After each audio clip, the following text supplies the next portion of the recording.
Il y a un paradoxe que personne ne dit. Un marathonien de 50 ans, qui court 80 km par semaine, peut paraître plus vieux qu'un haltérophile du même âge. Pourquoi ? Parce qu'une endurance sans effort musculaire accélère le déclin physique. Aujourd'hui, je vais te montrer pourquoi, après 40 ans, la force musculaire est un meilleur ami pour la longévité et comment la combiner intelligemment avec des efforts d'endurance. Voici le problème biologique que la plupart des personnes ignorent. Après 30-35 ans, tu perds entre 3 et 5% de masse musculaire par décennie. En tous les cas, si tu ne fais rien. Et après 50 ans, cette perte s'accélère, allant jusqu'à 10% par décennie. C'est la fameuse sarcopénie. Alors pourquoi est-ce que c'est grave ? Parce que le muscle, ce n'est pas juste de l'esthétique. En effet, le muscle, c'est bien plus que ça. Par exemple, c'est ta réserve métabolique. Il brûle des calories même au repos. C'est aussi ta force fonctionnelle. C'est le muscle qui te permet de monter des escaliers, de porter tes courses, de te lever d'une chaise ou bref, de rester autonome physiquement le plus longtemps possible. Mais c'est aussi la densité osseuse. Le muscle va tirer sur l'os et donc le renforcer. Et bien entendu, le muscle est aussi un ancrage au niveau hormonal. Les muscles produisent aussi des molécules qui régulent l'inflammation, la glycémie et donc impactent aussi le cerveau.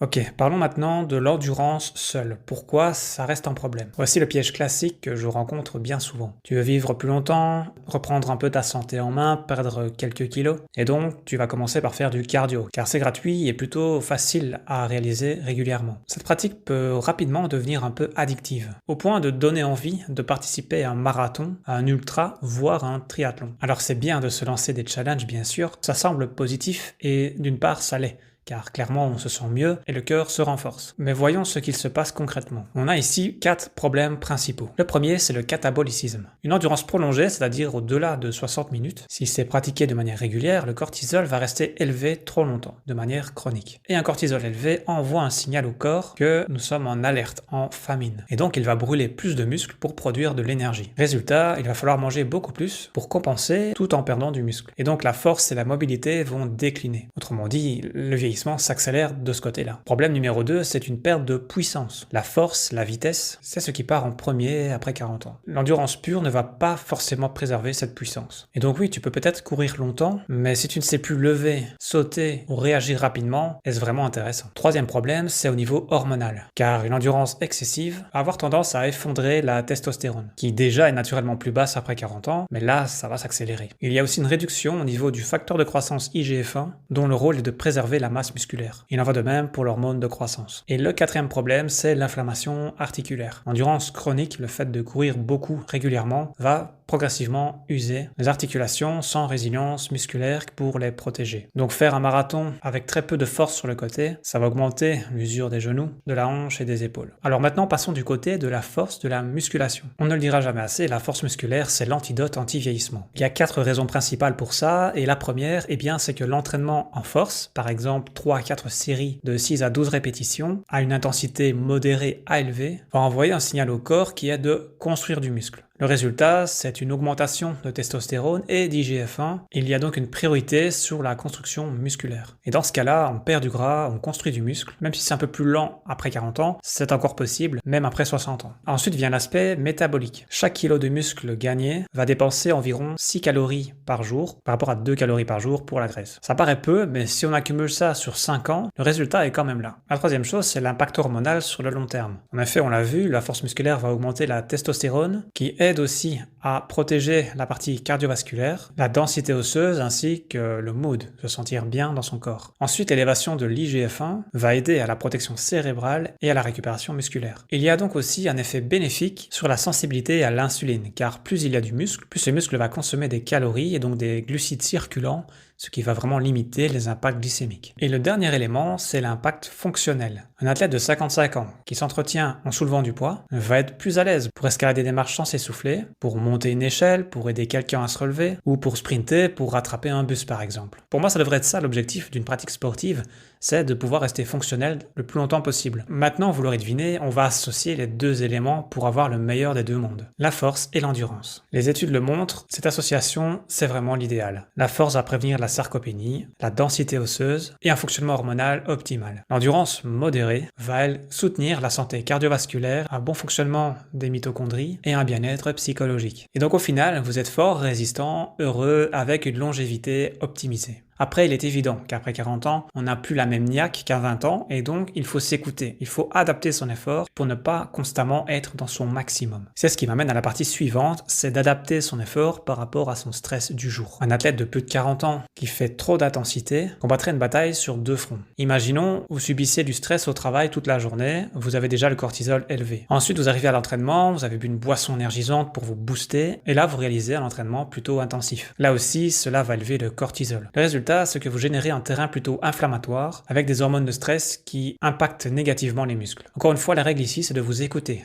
d'adapter la théorie à votre situation, à votre ressenti du moment. Si vous avez une journée stressante, épuisante au travail, au niveau cognitif, allez-y mollo sur l'entraînement sportif. Faites plutôt un entraînement léger. De la marche, mobilité, du yoga, à la limite de la force modérée, mais pas de haute intensité. À l'opposé, si votre journée a été plutôt calme, vous pouvez vous permettre de mettre un peu plus d'intensité, avec de la force élevée ou de l'endurance modérée. Par contre, si vous avez une journée difficile, stressante, à la suite d'une nuit de sommeil perturbée de mauvaise qualité, mieux vaut éviter l'entraînement sportif, vous allez faire pire que mieux. Dans ce cas-là, à la limite, vous pouvez faire une marche tranquille, mais rien de plus. Et ne voyez pas ça comme de la fainéantise, c'est juste de l'adaptation intelligente. Parce qu'ajouter du stress à un corps déjà stressé ne va pas vous aider, ça va juste accélérer votre vieillissement et risquer l'épuisement, voire le burn-out. Et si on veut rester dans le cadre de la santé, de la longévité, on doit donc éviter cette situation. Alors, pour vous inspirer, pour vous donner une idée, je vous affiche à l'écran un exemple de programmation. Alors, je ne suis pas coach sportif, donc clairement, je ne peux pas vous assurer que ce programme est tip-top parfait. J'avoue que je me suis aidé de l'IA pour le réaliser. Ça vous donne juste un exemple. C'est pour vous inspirer et adapter ça par rapport à vous, évidemment. Mais vous voyez que vous pouvez alterner différents types d'efforts pour avoir le meilleur des deux mondes, tout simplement.